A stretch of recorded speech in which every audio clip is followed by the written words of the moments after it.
ህይወትን እንደወረደ መኖር ዲዮጋን አንድ ጊዜ ችሎታ የሌለው ሰው ክራር የሚመስል ሙዚቃ መሳሪያ ሲጫወት ያየውና የተዘበራረቀ ህይወትህን ማስተካከል ያቃተህ የተስተካከለ ድምጽን እንጨት ላይ ለመደርደር ስትሞክር አታፍርምን እንዳለው ይነገራል።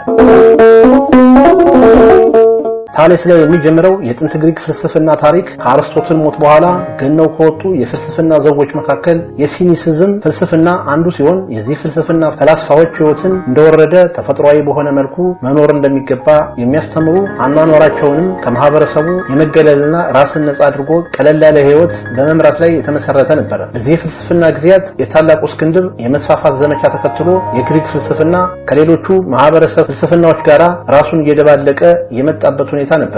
በዚህ ጊዜያት ከተነሱ ፈላስፋዎች መካከል ዲዮጋን አንዱ ነበረ።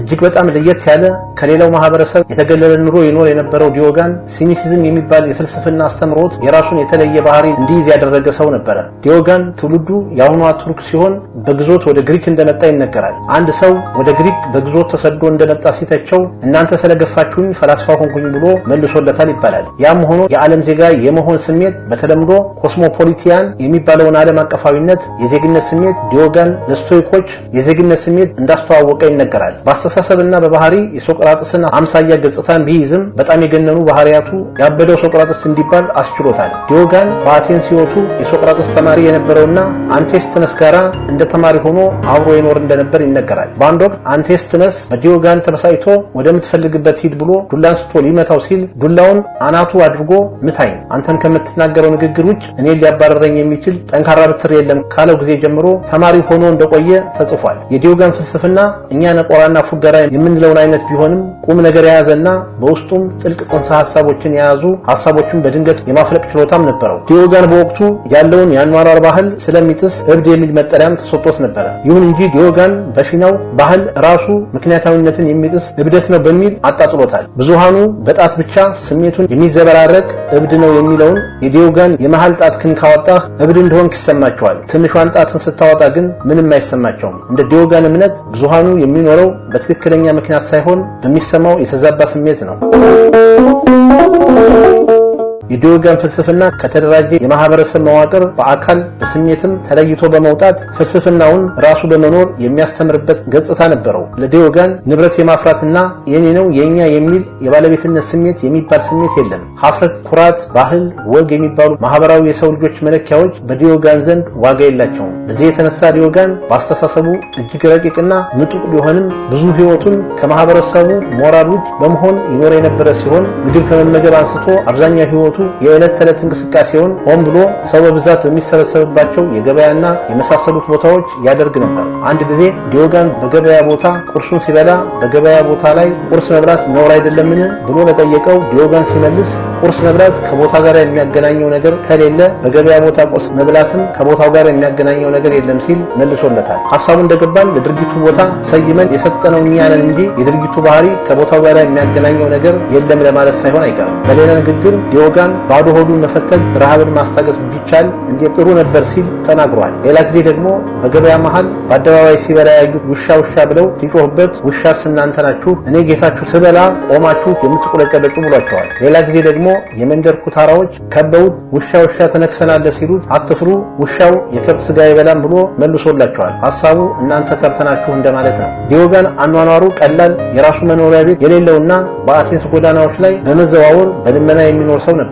የሚተኛው አቴንስ ጎዳናዎች ላይ ነበር። መኖሪያ ቤቱ አነስተኛ የበርሜል ጉማጅ ሆኖ ከቦታ ወደ ቦታ ሲዘዋወር ተሸክሞ ነበር የሚጓዘው። የአቴናውያን ነዋሪዎች አመጽ በተቀላቀለበት በዲዮጋን ድርጊት የሚበሳጩ ቢሆንም ለዲዮጋን ከፍተኛ ፍቅርና አክብሮት ነበራቸው።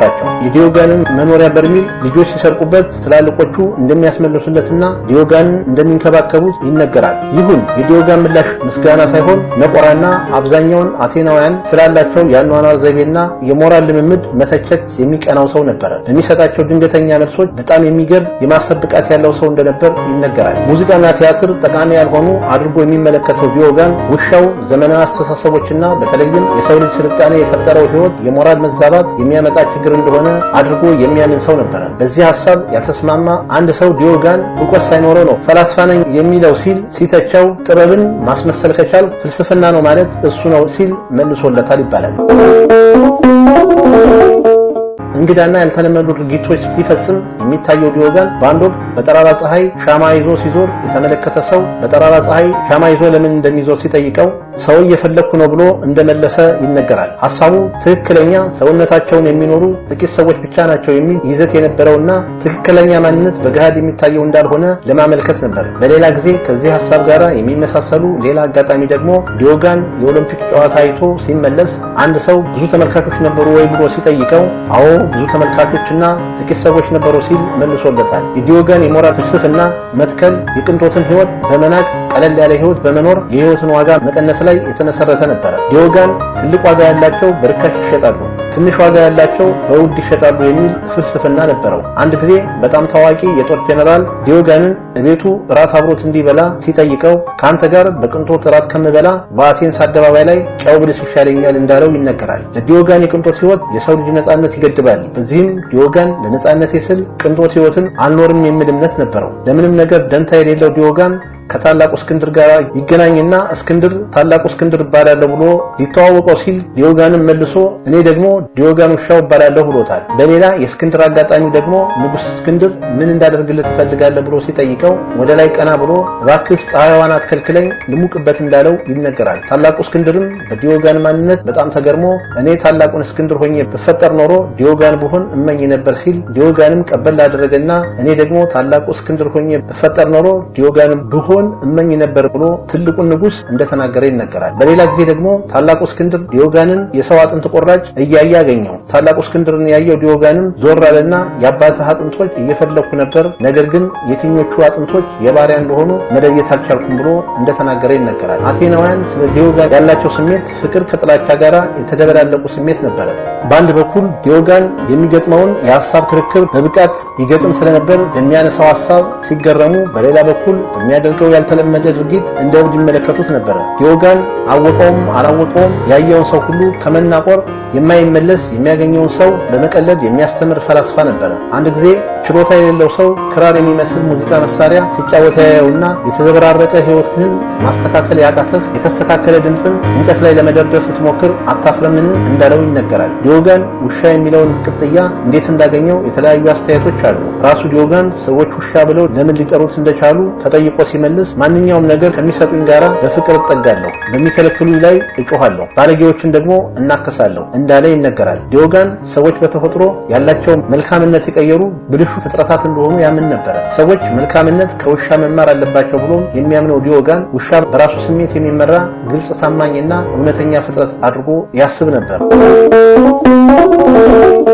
ዲዮጋን ሌሎቹ ውሾች ጠላቶቻቸውን ለመጉዳት ይናከሳሉ፣ እኔ ደግሞ የምወደውን ለማስተማር የምናከስ ውሻ ነኝ ይል ነበር። ዲዮጋን ውሻ የሚለው ስድብ በጸጋ በመቀበል መልሶ ለአቴናውያን አስገራሚ ምላሽ ይሰጣቸው ነበር። ፕሉቶ በሕይወት በነበረበት ወቅት ከዲዮጋን ጋር እንደተገናኙ ይነገራል። ፕሉቶ ዛሬ ብቻም ሳይሆን በወቅቱም በሚኖርበት ማህበረሰብ ጭምር በጣም የተከበረ ምሁር ቢሆንም ከዲዮጋን ስላቅ አላመለጠም። አንድ ጊዜ ፕሉቶ ውድ የሆነ የወይራ ዘይት ለመግዛት እያገላበጠ ሲመለከት ዲዮጋን አየውና እንዴ ምሁሩ ደስታን ፍለጋ የሲሲሊ ባህርን ተሻግረህ ከምትመጣ ደስታን ከጀርባ ጥለኸው እንደመጣህ ብታውቅ አይሻልም ነበር ብሎታል። ፕሉቶም ሲመልስ እዛ ያለው በወይራ ዘይት ይደሰት ነበር ሲለው ዲዮጋን ቀበል አደረገና እና ባህር ተሻግረህ እዚህ ምን አመጣህ? የመጣህበት ሀገር የወይራ ዘይት የለም ሲል ጠይቆታል። ፕሉቶ ዲዮጋንን እንዳውቋበድ ስለሚመለከተው በተደጋጋሚ ገስጸው ነበር። አንድ ጊዜ ፕሉቶ ዲዮጋን ውሻ ብሎ ሲጠራው አዎ ለሚገዙኝ ብቻም ሳይሆን ለሚሸጡኝም ታማኝ የሆንኩ ውሻ ነኝ ብሎታል።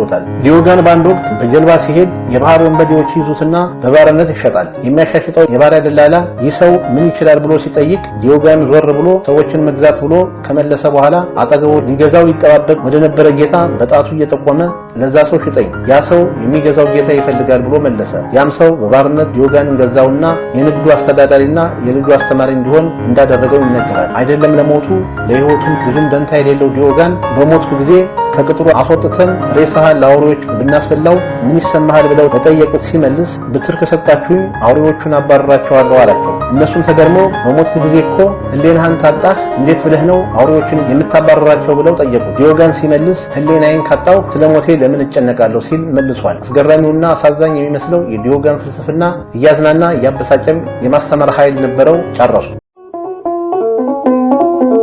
እስካሁን ስትከታተሉት የቆያችሁትን ፕሮግራም አዘጋጅቼ ያቀረብኩላችሁ እኔ ታገሱ አስፋው ነበርኩ። ሰላም።